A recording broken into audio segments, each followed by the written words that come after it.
What if Atlantis was never meant to be found? What if the story wasn't a myth, but a veil, drawn over something far older, far darker, and far more real than we've been told?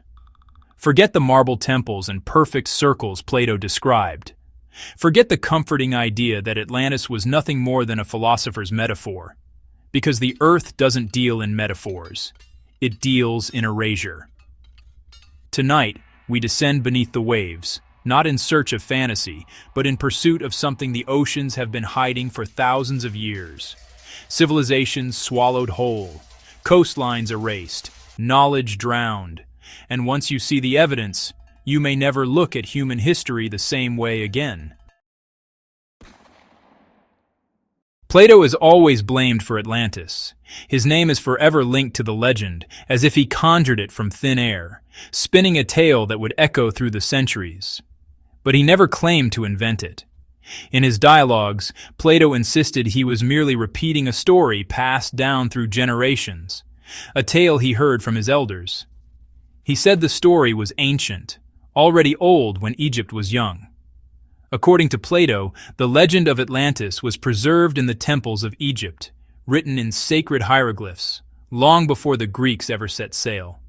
Passed down by priests who claimed it came from a time before recorded history, before the world was reshaped.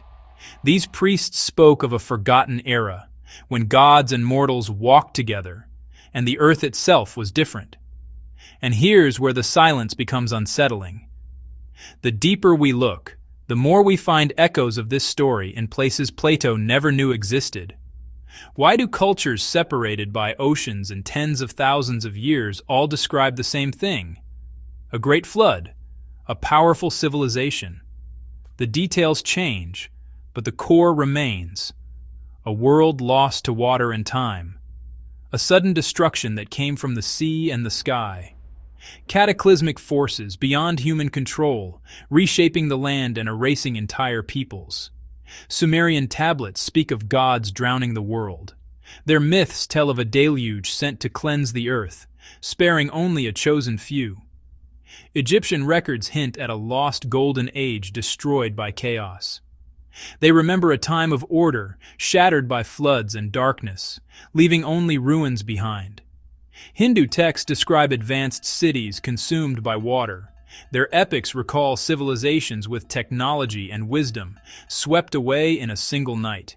Indigenous legends across the Americas tell of entire worlds ending in waves. Different languages, different gods, the same ending. This isn't coincidence. It's memory, echoes of a shared past, whispered across continents and centuries. We like to believe the planet is stable, predictable, safe. It isn't. The Earth is violent, and always has been. Beneath our feet, tectonic plates grind against each other like loaded weapons. Volcanic chambers wait in silence. Entire regions can vanish in a single day. Around 12,000 years ago, the last ice age ended. Glaciers melted, sea levels rose hundreds of feet. Land that had supported human life for thousands of years disappeared beneath the ocean. No warning, no mercy. What survived wasn't stone or cities, it was stories. And sometimes the earth leaves behind bodies. For centuries, the idea of entire civilizations lost beneath the waves was dismissed as mere legend or fantasy. Stories of sunken cities were relegated to the realm of myth, their existence doubted by mainstream scholars and historians alike. But everything changed when advanced sonar scans began to peel back the secrets of the ocean floor, revealing shapes and patterns that nature alone could not explain. Off the coast of Japan, divers stumbled upon the Yonaguni monument, massive stone formations with sharp angles, perfect steps, and terraces carved directly into the bedrock.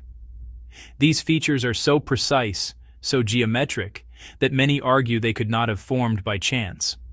Nature doesn't build staircases or create such deliberate patterns. In the Mediterranean, entire ancient ports now lie submerged beneath the waves. Streets, walls, and foundations preserved like frozen memories, offering a haunting glimpse into a world that once thrived above water. And off the storm-battered coast of India, something even more astonishing and unsettling was uncovered, hinting at a forgotten chapter of human history. In the Gulf of Cambay, sonar technology revealed the unmistakable remains of what appears to be an entire city beneath the sea. Structured layouts, roads, and man-made foundations stretching for miles, challenging everything we thought we knew. Among the ruins, artifacts were recovered and dated to nearly 9,500 years old, thousands of years older than any known civilization. That date changes everything we thought we knew about the ancient world. According to official history, humans weren't supposed to be capable of such advanced organization or construction at that time, unless our history is wrong. Or perhaps it's simply incomplete, waiting for us to uncover the rest of the story hidden beneath the waves. Long before the rise of empires and the rule of legendary kings, there existed societies whose knowledge and achievements still astonish us today. These were people who understood not just the basics of survival, but the complexities of engineering, the mysteries of astronomy, and perhaps most impressively, the unpredictable power of the sea itself. Their lives were deeply intertwined with the ocean, which they both revered and relied upon for prosperity. The Minoans of Crete were one such remarkable civilization, flourishing on their island home in the heart of the Mediterranean. They constructed multi-story buildings equipped with advanced plumbing systems, centuries ahead of their time. Their harbors bustled with ships, and they dominated maritime trade routes, connecting distant cultures and spreading their influence far and wide.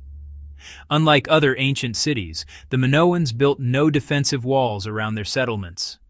They believed the vast surrounding ocean was their greatest protector, a natural barrier against invaders. But in a cruel twist of fate, the very sea they trusted would soon become their greatest threat.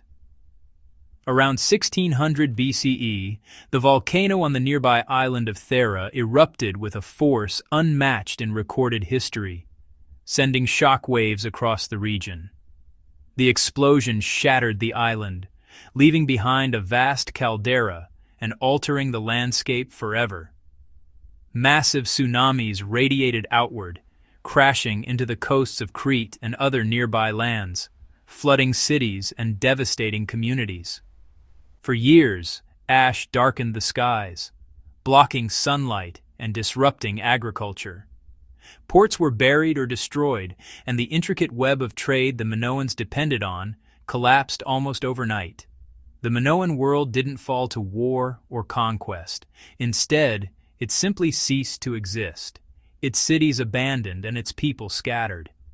Centuries later, Plato would describe Atlantis in eerily similar terms.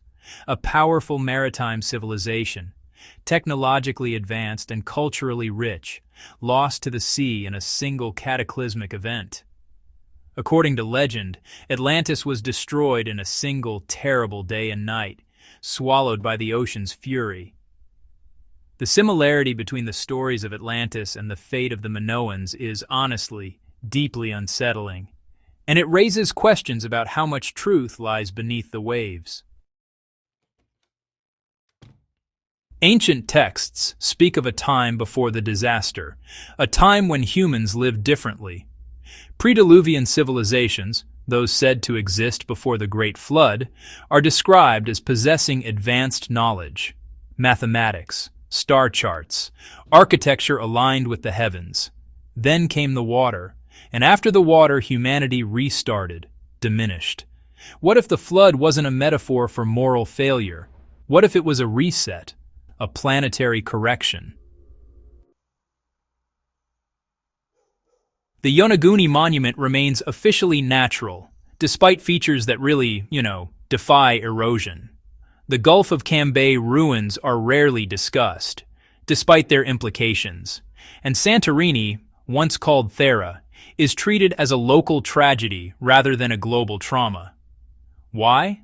Because accepting these sites as evidence forces us to confront an unsettling truth. Human civilization may be far older than we're taught, and it didn't progress upward. It collapsed more than once. Atlantis doesn't need to exist as a single city. It exists as a warning. A reminder that advanced societies are not immune to extinction, that knowledge can be lost, that oceans rise, that the earth decides when a chapter ends. Plato didn't invent Atlantis. He preserved the echo of something humanity barely survived. Atlantis haunts us because it whispers a forbidden thought. We are not the first, we are not the peak, and we are not safe.